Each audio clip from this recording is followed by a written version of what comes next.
Créé en septembre 2014, le Master d'écologie de maladies infectieuses, aléas naturels et gestion de risques est une formation du système d'enseignement LMD à la faculté de médecine de l'UNIKIN qui vise la formation des individus capables de mener des recherches sur les questions liées à la santé de façon globale. Donc ce Master d'écologie de maladies infectieuses, aléas naturels et gestion des risques est une formation de 3e cycle qui a été récemment ouverte à partir de septembre 2014 à la faculté de médecine de l'Université de Kinshasa. Ce master s'inscrit dans le cadre de l'application de la stratégie d'enseignement qui s'appelle en sigle LMD, donc licence, master et doctorat. Donc elle vise à former des personnes qui sont appelées demain à prendre en charge sur le plan de l'intervention du terrain ou aussi de la recherche des questions liées à la santé de façon globale. Voilà. On alliant les approches classiques de santé et toutes les approches de la gestion de l'environnement et des risques naturels. Grand témoin, un jury organisé chaque année dans cet organe de formation est en quelque sorte une évaluation permettant aux apprenants de rectifier leurs fautes en leur donnant les meilleures méthodes pour l'exécution des travaux de recherche qu'ils sont appelés à faire au terme de leur cursus académique. Alors, les grands témoins, c'est une évaluation à mi-parcours du master et consiste à mettre les apprenants en face de chercheurs seniors qualifiés afin que ces derniers leur donnent, après la présentation des apprenants, des meilleures orientations sur les méthodes qu'ils sont appelés à utiliser pendant le stage de recherche qui va commencer à la fin du premier semestre qui lui est consacré aux cours théoriques. Donc là, les étudiants exposent l'ébauche, la problématique de leur projet de recherche, les objectifs et aussi les méthodes qu'ils envisagent utiliser. Puis les grands témoins, donc ces chercheurs chevronnés, leur donnent les avis sur les approches qui sont pertinentes ou pas, leur donne des recommandations afin que les stages de recherche se fassent dans les meilleures conditions et qu'on ne se retrouve pas en fin d'année, donc pendant la défense au mois de juillet, avec des sujets qui sont complètement éloignés de la réalité. Ainsi, le grand témoin exposé permettant un échange scientifique entre les étudiants et leurs encadreurs est celui qui s'est assigné les objectifs de donner à l'apprenant l'occasion d'extérioriser ses projections faites sur le travail qu'il réalisera à la fin de ses études en lui apportant des éclairages sur certains de ses défaillances en vue de les améliorer. Je travaille sur l'éco-épidémiologie du paludisme dans la province du Sud Kivu sur une période de 6 années, de 2010 à 2015. Alors, j'essaie de comprendre en fait les liens qui existeraient entre les variations environnementales selon les zones de santé de la province du Sud Kivu, il y en a 34, et donc les liens entre ces variations environnementales et les variations de cas de paludisme dans l'espace et dans les temps par zone de santé. Jusque-là, je n'ai pas vraiment de résultats assez potables pour pouvoir vous les partager.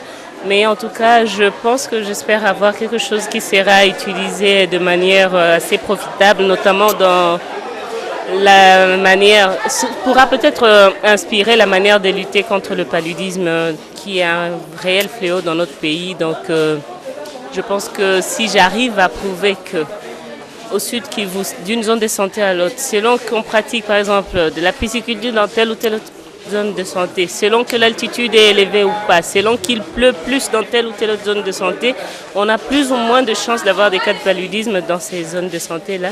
Eh bien, je pense que cela pourrait servir à orienter de manière plus personnalisée, plus ciblée les interventions de lutte contre le paludisme dans cette zone de santé. Et qui sait, peut-être que cette étude qui est pilote, vraiment une étude modeste, pourra peut-être être généralisée à l'ensemble des 517 zones de santé de la RDC et de manière à ce que nous puissions nous aligner dans les objectifs de l'OMS qui sont d'éradiquer le paludisme d'ici 2030. Voilà.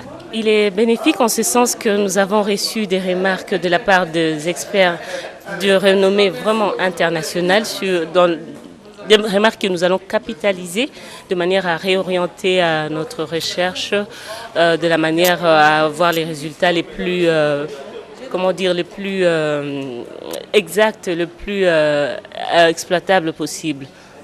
Le grand témoin vient apporter un appui sur le plan scientifique, en donnant des propositions de correction qu'on doit faire pour améliorer les protocoles de recherche.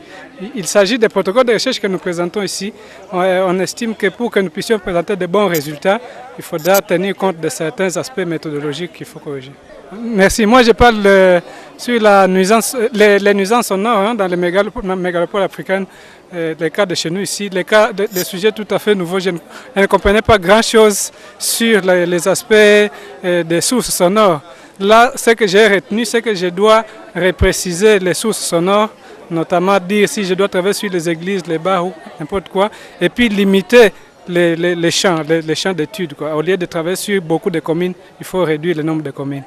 Pour celui de cette année, déroulé du 2 au 3 mars dernier, nombreuses des questions liées à la mise en place de certaines stratégies pour lutter contre les maladies infectieuses ont été abordées par des professeurs de la faculté de médecine, entre autres celle du professeur Benoît Kabela Ilunga sous le thème « La surveillance épidémiologique de maladies en RDC hier, aujourd'hui et demain ». Je crois que vous pouvez retenir que pour notre pays, comme je l'ai dit, qui est presque un continent, quand vous n'avez pas un outil performant comme la surveillance épidémiologique, il est difficile de détecter les maladies, soit potentielles épidémiques, qui causent beaucoup de dégâts. Vous avez les maladies émergentes et qui sont liées à l'écosystème. Et ça, nous avons un écosystème très favorable au développement de toutes ces maladies. Pour ça, il faut avoir un bon système de surveillance. Si on voit aujourd'hui, il y a certaines faiblesses, mais il faudrait que plus tard, qu'on puisse avoir un système, ça c'est vraiment l'idéal, un système qui permet même la cartographie. C'est pour cela que les acteurs qui sortent de cette filière, on en a besoin. Il faut que ce soit une surveillance qui soit épidémiologique, géographique, qui tient compte de l'environnement, qui tient de la pluviométrie, qui tient compte et même de la culture de la population. Et c'est pour cela que j'ai insisté qu'il faut qu'on puisse avoir une surveillance qui soit une surveillance plus communautaire. Parce que les problèmes de maladie, c'est dans la communauté. Ce n'est pas en dehors. Les structures de soins que nous avons, ce n'est que l'endroit où ils vont tout en espérant d'être soignés. Mais l'éclosion, le facteur d'éclosion, c'est dans la communauté. Même si on peut dire les facteurs qui soient des progressions de maladie, c'est dans la communauté. Donc il faut vraiment qu'on puisse renforcer dans cette surveillance de la communauté, en tenant compte de l'homme qui vit dans un environnement. Il ne faut pas prendre l'homme sans son environnement. Voilà. Je suis tout à fait satisfait, comment dirais-je, avec un immense plaisir de voir la qualité qui est présentée par ces jeunes qui sont vraiment l'avenir du pays en termes de santé, en termes de soutien à la santé. Je suis vraiment étonné de leur engagement, vous voyez, cet engagement pour le bien-être de la nation, pour améliorer ces grandes questions de santé, le professeur vous le disait avant moi, qui vont aujourd'hui être résolues grâce à eux. Nous, on n'a pas pu les résoudre. Dans le temps, on a pour des raisons multiples, mais il y a des questions fondamentales de santé sur la drépanocytose, sur le paludisme, sur la nuisance sonore dans la ville. Tout ça, c'est des questions fondamentales, nouvelles, qu'il y a des questions émergentes qui sont nouvelles. Et je suis vraiment extrêmement satisfait de voir ces jeunes garçons engagés dans la résolution de ces problèmes de recherche qui sont de la recherche fondamentale et d'intérêt pour la nation et pour le reste du monde, tout à fait. Alors, je suis ici en RDC parce que j'ai été invité par la faculté de médecine à donner des conférences des grands témoins.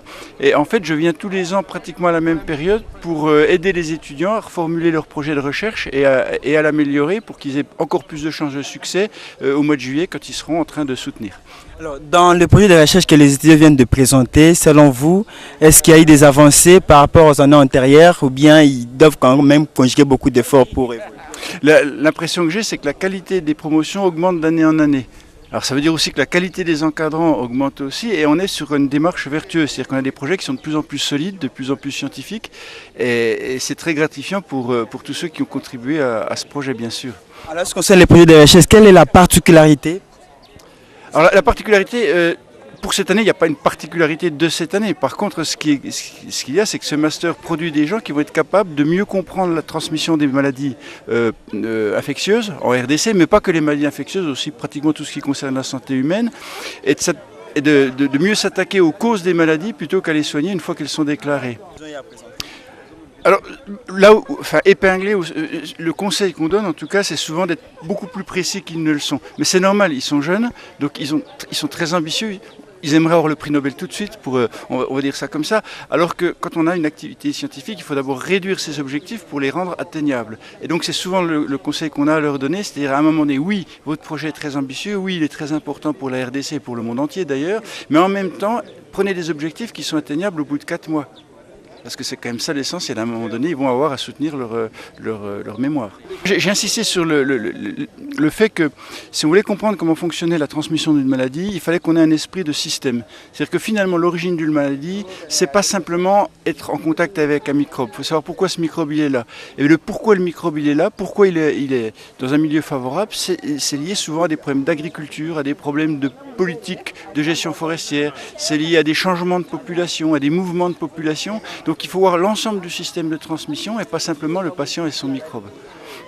À la fin de cette formation, tout apprenant sera capable de mener des investigations sur les questions sanitaires et aussi apporter des solutions liées à celles-ci. Vous savez que les masters écolos, ces masters ici, est un cheval de bataille pour nous parce qu'il permet à la faculté de médecine de s'arrimer à la situation de Bologne, au LMD.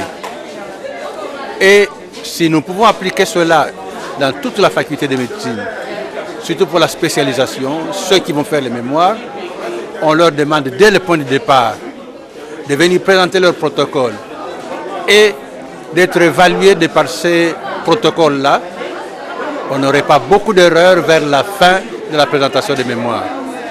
Donc pour nous, c'est une expérience à étendre dans toute la faculté de médecine et peut-être dans toute l'université. D'ailleurs, avec la coordination de l'Académie de recherche et de l'enseignement supérieur de la Belgique, qui soutient en partie notre pays, notre université, nous avons fait ce type de présentation des protocoles de recherche. Et beaucoup d'apprenants qui ont assisté à cette façon de faire ont amélioré leur façon de faire dans la présentation, dans la construction du travail de recherche. Donc pour nous, c'est une expérience à continuer et à pérenniser.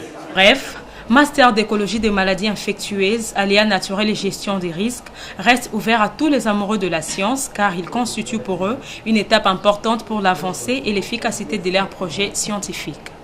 Le mot, c'est qu'on a vraiment besoin, on a grandement besoin de l'appui alors à tous les niveaux des autorités, et essentiellement pour les bourses des étudiants. Des formations de ces gens-là coûtent cher, faire venir des enseignants pour des disciplines que nous n'avons pas ici chez nous de l'étranger, ça coûte cher, et même si on a des disciplines, les partenariats internationaux pour que les masters soient validés à l'international veulent qu'on ait des échanges avec l'extérieur, et donc tout ça nécessite des moyens qu'on n'a pas toujours. Et donc avoir un soutien financier pour bien conduire ce projet est très important.